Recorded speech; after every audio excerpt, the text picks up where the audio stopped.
Do you think that God is traditional simply because He's God? Well, He told me some interesting things in January of 2003, and this is what He said.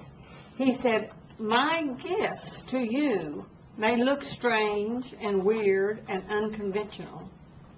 They may be non-traditional." He said, "Remember, I have never been a traditional father. I've always done things non-traditionally." He said, "Jesus also learned that my ways were unconventional and non-traditional and strange to the customs of the day. Yet, He realized that they were true and perfect and lasting.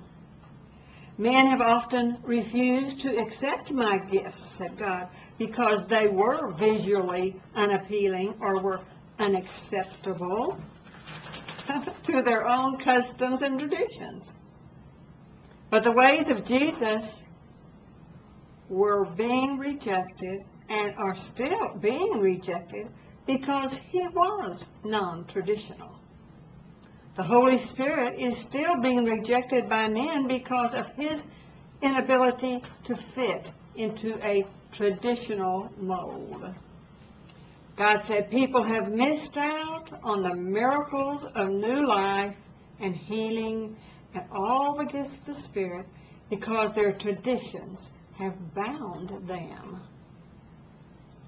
God said, "Take into your heart the people and the things that I send to you that don't fit into traditional molds.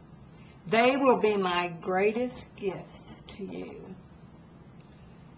The unusual are often unusual only because they are unaccepted and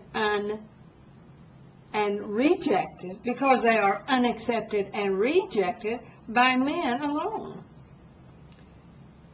And then He explained this to me. He said, "My greatest gift to men was born of a virgin, which was the most unusual and non-traditional circumstance in the history of men." And so God said, "Accept my unusual gifts to you. They will bring you the greatest joy." So I hope you will open yourself up to anything that comes into your life that's of God, that is non-traditional and maybe unusual, because it could be the greatest gift you've ever received.